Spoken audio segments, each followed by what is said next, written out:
ফেসবুকে খাইছে। অল্প বয়সের ছেলে মেয়ে প্রেমে জড়াইছে জামানা, মোবাইল খাইছে জামানা, ফেসবুকে খাইছে। সকাল বেলা বাবা বলে যাস রে কোথায়, বাবার কথা শোনার মতো সময় যে আর নাই। রাস্তার পাশে বসে বসে ছেলেরা, রাস্তার পাশে বসে বসে ফ্রি ফায়ার খেলছে জামানা, মোবাইল খাইছে জামানা, ফেসবুকে খাইছে। অল্প বয়সের ছেলে মেয়ে প্রেমে জড়াইছে জামানা, মোবাইল খাইছে জামানা, ফেসবুকে খাইছে। বিবাহিতা মেয়ে যখন ফেসবুকে ঢোকে, হ্যান্ডসাম ছেলে দেখে সে তো প্রেমে পড়ে।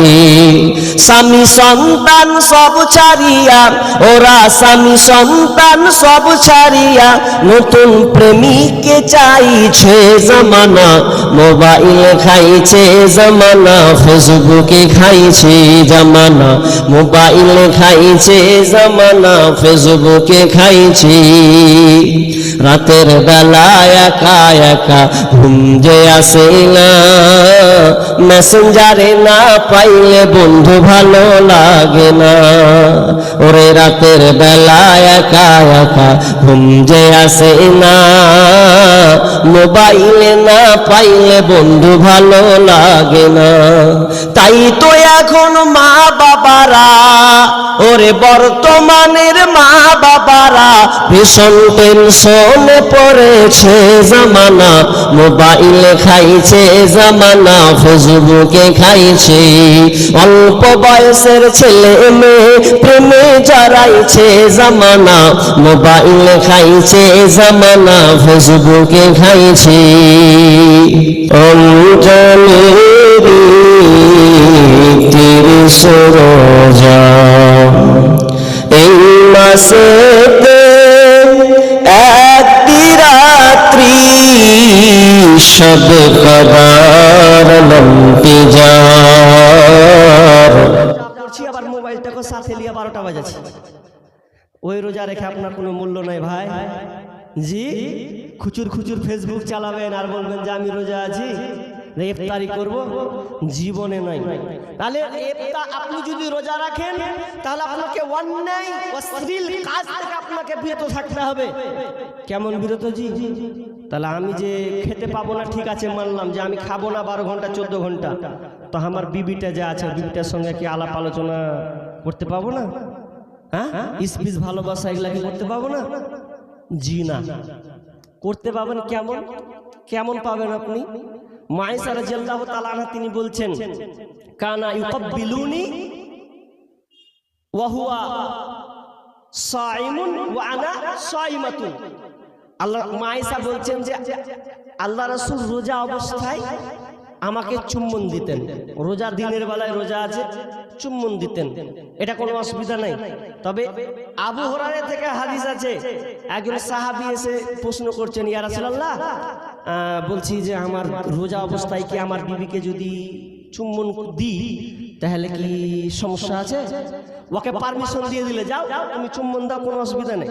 তার একজন এসে বলছে, ইয়া রাসূলুল্লাহ তো আমি আমার বিবিকে কি ভালোবাসা কথা বলছি, কথা বলতে বলতে যদি একটু চুম্বন করেই ফেলি তাহলে কি রোজা ভেঙে যাবে? তো অনুমতি দিবেন? তখন বলছে যে না, গোলমাল। যে প্রথমে এসেছিল ওকে বললে যে চুম্বন দেওয়া যাবে, অসুবিধা নেই, রোজা অবস্থায় দেন, অসুবিধা নেই। আর একজন এসে যদি বলছে যে তোকে দেওয়া যাবে না, কি ব্যাপার আছে? তো এর অর্থ এই, প্রথমে যে এসেছিল ও ছিল বুড়া, বুড়া মানুষ এসে কইছে যে আমার ওয়াইফকে যদি চুম্বন করি তো অসুবিধা হবে, তুই দেখ না, অসুবিধা নেই, যা। ওকে পারমিশন দিলে, বৃদ্ধ মানুষ। আর যে দ্বিতীয়বার ছিল হচ্ছে ইয়ং, একেবারে ইয়ং, ওকে দেখেই তো কেমন লাগছে, ওকে পারমিশন দিলেন না। তবে আপনি বসে আলোচনা করবেন কিন্তু আপনাকে কন্ট্রোল করতে হবে, কারণ আপনি ইয়ং যুবক। জি, ওই কন্ট্রোল না করতে যদি আপনি ওই একটা ফাঁদ নেন তো ফাঁদ নিতে যে আকাম করে বসে থাকবেন। যেমন আকাম একজন সাহাবী করে দিয়েছেন, একজন সাহাবী আকাম করে দিয়েছে। কেমন আকাম জানেন? বুখারীর হাদিস, আবু হুরায়রা রাদিয়াল্লাহু তাআলা আনহু বর্ণনা করছেন যে আমরা কিছু সাহাবী বসেছিলাম, এমন সময় একটা লোক এসে বলছে, ইয়া রাসূলুল্লাহ কি বলছেন? বলছেন, ইয়া রাসূলুল্লাহ আমি নিজে ধ্বংস হয়ে গেছি, আমার বিবিকেও ধ্বংস করে দিয়েছে, আমরা নিজে ধ্বংস হয়ে গেছি। আরে কি হয়েছে বলো না, কিসে তোমাকে ধ্বংস করেছে? তো বলছে ধ্বংস এতে হয়ে গেছে যে আমরা রোজা অবস্থায় ছিলাম, আর দিনের বেলাতে রোজা অবস্থায় স্বামী স্ত্রী আলাপ আলোচনা করতে গিয়ে নির্জনে ছিলাম, আর এমন সময় দুজনের মধ্যে একটা শারীরিক সম্পর্ক হয়ে গেছে, স্বামী স্ত্রীর একটা মিলন দিনের বেলাতে ঘটিয়ে ফেলেছি। ইয়া রাসূলুল্লাহ আমরা নিজে ধ্বংস হয়ে গেছি। এটা হতেই পারে, হতে পারে কি পারে না? হতে পারে অ্যাক্সিডেন্ট। আপনারা মনে করছেন হারা সাথে আল্লাহওয়ালা বসে আছি, হাগে হবে না? জি হতে পারে। সাহাবীর ঘটে গেল মানে অনেক মানুষ আছে করে দেয়, হয়তো যেতে কহে না, কইতে যাবো মান সম্মান হারাবো। সাহাবী কিন্তু মান সম্মান দেখছে না, বলে দিচ্ছে ডাইরেক্ট যে আমার এই কাজ হয়ে গেছে। তাহলে আপনাকে বলি, আমভাবে বলছি, তো ও আমাকে বলছেন যে মৌলভী সাহেব ওদের মসজিদে ছিলাম, তো বলছে এরকম এরকম ব্যাপার, দিনের বেলাতে বেশি ফষ্টি নষ্টি করলে যা হয় রোজা ভেঙে দিয়েছে। কোনো পথ আছে? ছেলেটা একদম আল্লাহওয়ালা মানুষ, ভালো, খুবই ভালো, নামাজে পাঁচ ওয়াক্তে পাবান, অন্যায়ের দিকে অত জড়িত নেই, খেটে খাওয়া মানুষ। তাদের বলছে এরকম হয়ে গেছে। তা আমি আবার এই দলিলটা দিলাম যে 3টা অপশন করো, একটা কোনটা পারবে বলো, এবার তুমি দেখো। তো তাহলে ওই সাত দান করে দেবো, জি ফকির মিসকিনে খাইয়ে দেবো। তো ওই সাহাবী এসে বলছেন যে আমি বরবাদ হয়ে গেছি, বরবাদ হয়ে গেছি, বরবাদ হয়ে গেছি, বরবাদ হয়ে গেছি। কিসে বরবাদ করলো? দিনে দুপুরে কাম হয়ে গেছে। এবার আল্লাহ রাসূল সাহাবীটাকে বললেন, তাহলে শোনো, তোমার দ্বারা যে অন্যায়টা হয়ে গেছে, যদিও অন্যায় নয়, যদিও এটা খারাপ নয়, কিন্তু রোজা অবস্থায় তুমি স্বামী স্ত্রী দুজনে মিলনে চলে গেছো রোজা অবস্থায়, অতএব তোমাকে এক কাজ করতে হবে, গোলাম আজাদ করতে হবে। পারবে গোলাম আজাদ করতে? আসলে আমি গরিব মানুষ, আমার দ্বারা হয় এটা, পারবো না। পারবে না?